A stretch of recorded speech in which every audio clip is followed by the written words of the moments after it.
Hello, welcome to another Q&A video, and I will try to knock out some more questions from my contest. First up is Brent Keller.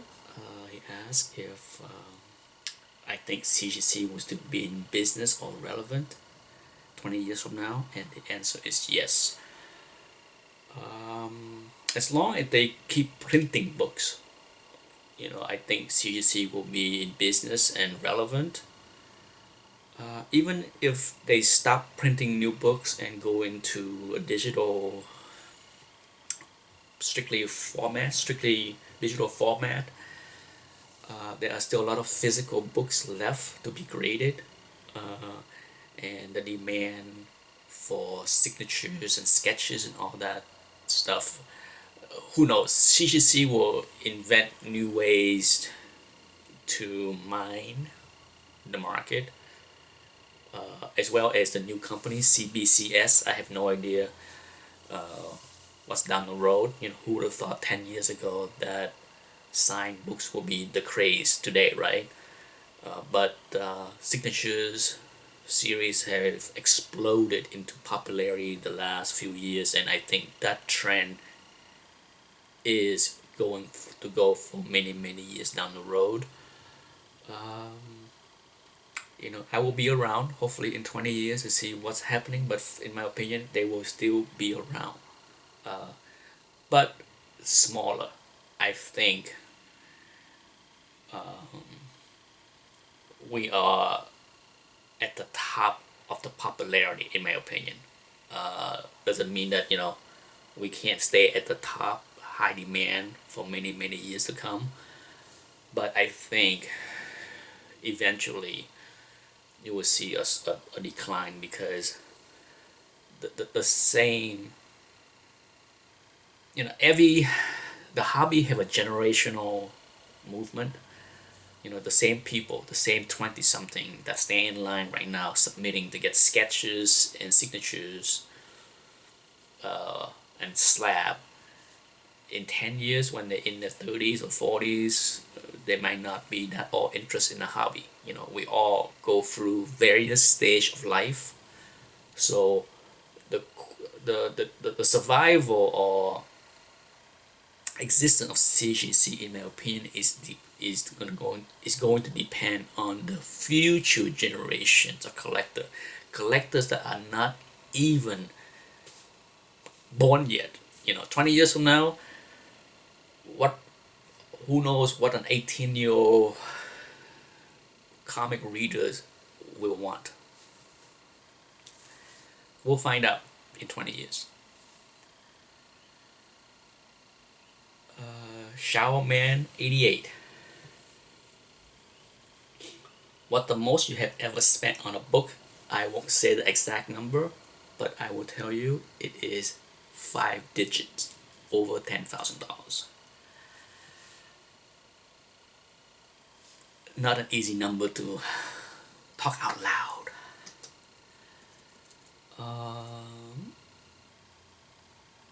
Leo N.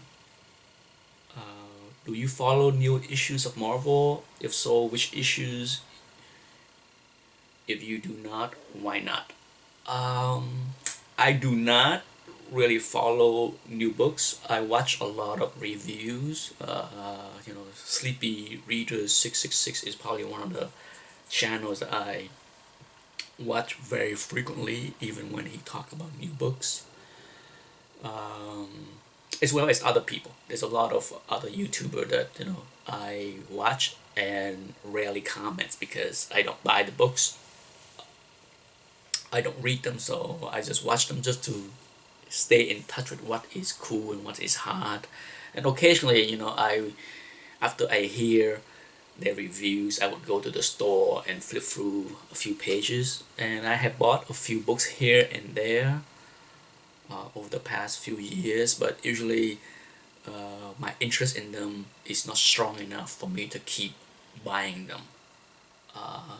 Next part of Leo question is, if you do not, why not?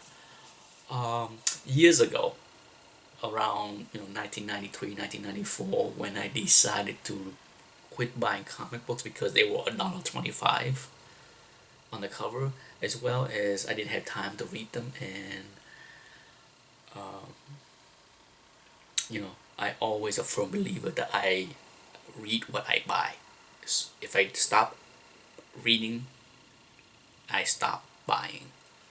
I'm sure every collector out there know people that just buy the books and not read the books. Okay, there are all kind of different kind of collectors, but I'm the kind that if I want to spend my money to buy something, I want to read it. So when I stopped buying, I decided that I can easily channel my money for buying new comic books into buying back issues. Think about this: how many people here paying $60 to $100 a month on new comic books, right? If you collect 20, 25 new titles per month, it would run you 70, 80, depending on the discount you can get. How many people here have a cell phone bill that is at least $80, if not like 100? And then how many people spend $50 or more on gasoline per week to drive to work? If you do all of that, see, I don't buy new books. I don't have a cell phone. I work at home, so I spend at best $50 a month in gasoline. So if you look at the amount of money that I'm not spending on those three areas, it's hundreds of dollars. So for me to be able to buy nice Silver Age books over the past many years, many of that came from the money that I'm not buying modern books. So it's not. It's just a personal choice. I enjoy buying Silver Age books or bronze books that I don't have more so than buying modern books. But that's it.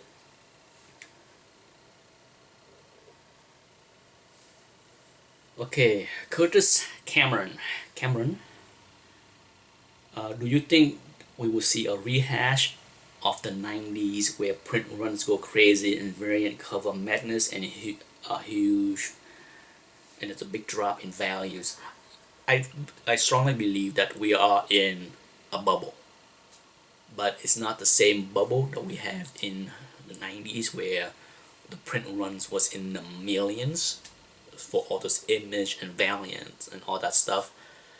We're not gonna see that. The bubbles existed in certain part of the market, especially in the so-called hotkeys book relate to TV and movies. Is a huge bubble there. When you see books that going from $2 completely irrelevant that will sit in a discount bin for decades, all of a sudden jump to $20, um, you know that's kind of crazy, and I'm not sure who's gonna be the next buy that keep the books up. When you see books like X Factor 6 going from like I said, you can't give that book away for $3 2 years ago. Now people want $60 for them, and some people are paying that much for them. For anything to maintain value and go higher, there has to be continuous demand for that product. It's hard for people to agree with me with that concept, but the history of this hobbies is littered with many books that go up and then go down and stay down. So one of the phrase that you will hear often from people that disagree with me is, this time it is different. No, it's not. You can apply this to any kind of scenario, from economy, real estate bubble, stock bubble, you name it. This time it is not different. It will end badly. Hopefully you and I and many other people are not the one holding the bags. Okay, so Trust me, if I have 10 copy of X Factor 6, you betcha I'm selling them. Even if I can get 20 bucks for them, they are gone from my collection. I only have one copy, so I have a keeper. It's the same copy I bought years ago, so I'm fine and happy with that.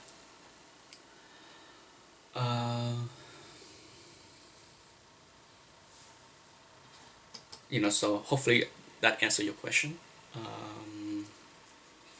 Because Curtis, one of the thing about the current new books are they are very the print run today are not huge. You're talking the average print run probably have less than 100,000.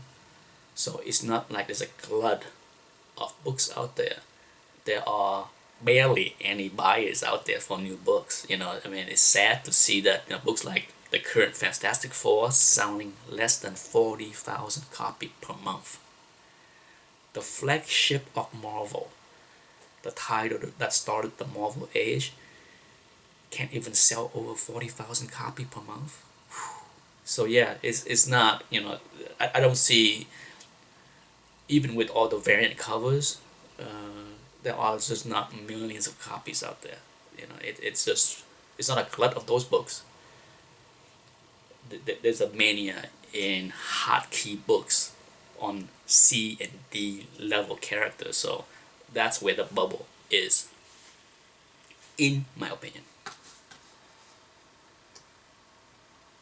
Okay, next. Mski361 asks, what was my first comic books that I ever bought? I brought this out a few times, but here we go. It's always on my desk. Iron Man 150. The price of my collection is not in great shape, but it's a book that starts everything, so it's always on my desk nearby so that I can look at it and flip through it once in a while, just for nostalgia's sake. Schmo Daddy have a good question, but I think I will have to think about it and answer in another video. He asked, what comic books do you see as the most overpriced or overinflated in value from silver through copper age? That's a tough one. Let me think about it real hard, okay? Because right now, on top of my head, it's hard for me to think many overinflated book or overvalued book in silver through bronze. With copper, you can throw out a lot of the hard key books that we have today, right? From first appearances of Mr. Sinister to Brother Blood, you name it. Everything that's going on with all the TV shows from the new Teen Titans book, a lot of those I think overinflated because the print runs of the new Teen Titans with George Perez are massive, okay? Something like 400,000 copies of each issue were printed. So in comparison to many other books today, they are not rare. Okay, so hopefully I can think more about what from silver through copper as far as what's overpriced and overvalued in another video when I have more time to think about it. Okay, let's go down to Spider-Man 63 asked me a similar question. Is MSki361. It's asked me what's my most prized possession comics, sentimental value wise, or just a specific book you just absolutely love.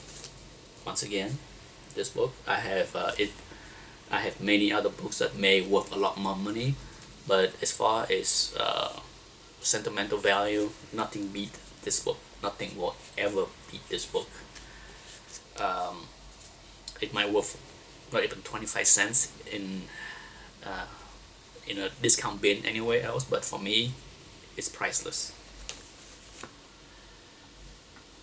Ravage X9 asks, do you have any Atomic Golden Age horror like AC Comics? The answer is no. EC Comics is one of those genre that I admire from afar for years and years and years, if not decades. And I never bought one book because, you know, as a collector, I want to focus on certain things, and there's a few genre that I love to get my hands on them, but I just don't want to stray away from my main core focus. One would be EC horror, even though I love them, and I would, you know, if I win the lottery and have unlimited funds, you betcha I will go and buy all the EC book I can get my hands on. The other one is romance title. So romance and EC horror are two that I love to collect, but I have never bought a single book from those two. Okay.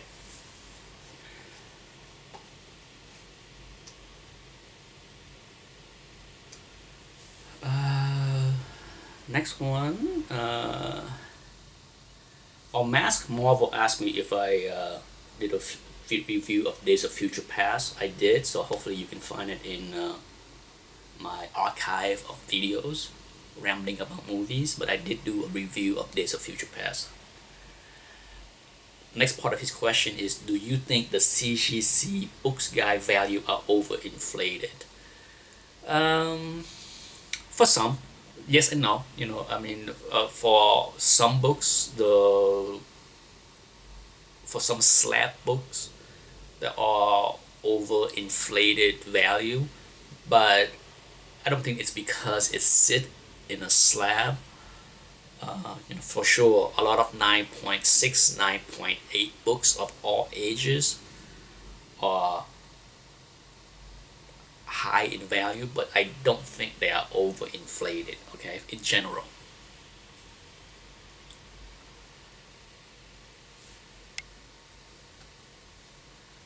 Next, let's go down to Kingpin. He asked what my inspiration was for collecting comic books, and I would say my dad. If you watch, hopefully you can, one of these days stumble across one of my older video where I talk about being exposed to Belgium and French and Europe comic books like Smurf, Tintin, Asterix and Obelix, Lucky Luke. I was exposed to all of those comic books when I was, 5, 6, 7, all the way through 12 years old in the old country. So my love for the medium drawn arts with words was brought to my attention at a very early age. So when I stumbled across American comic books in 1981, it was love at first sight.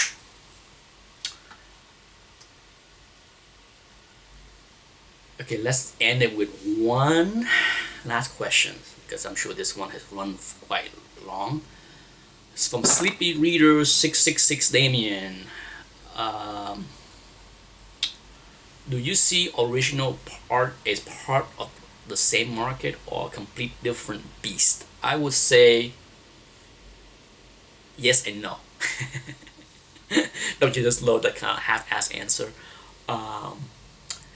It's a part of the same market because it very much ties in to comic and all related to comic collecting, because what's important as far as original arts have a lot to tie in with the comic books as far as its importance. For example, as collectors, we prize Jack Kirby with his work with the early Marvel age as far as the Fantastic Four. So no doubt the original arts of the Fantastic Four with Jack Kirby are most likely the most expensive of many Jack Kirby stuff. You can buy Jack Kirby Fourth World original art stuff and it's much more affordable. You can buy his artwork in many other titles and they're not as expensive, but the Fantastic Four is the king. So in many ways it's part of the same market because people value original art based on how the comic books are perceived. Just like Steve Ditko, a Steve Ditko Spider-Man page or insane in value because of Spider-Man and Steve Ditko in the comic books, how collectors viewed those comic books. So, you can buy Steve Ditko work in other titles and they are nowhere near the value of a Steve Ditko original arts in Spider-Man. But what's make them different from collecting comic book is because they are all one of a kind.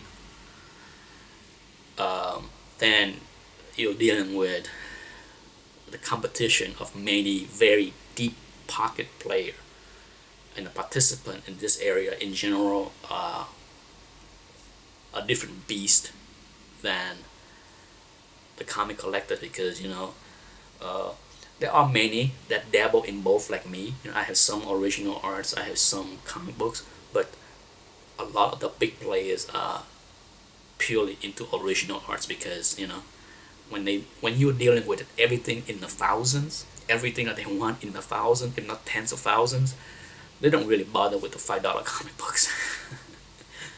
Okay, anyhow, that will end this long session of Q&A. Hopefully I answer the questions that you want to hear the answer to. Okay, anyhow, thanks for the questions, and I will try to get more done in another video. Thanks, bye.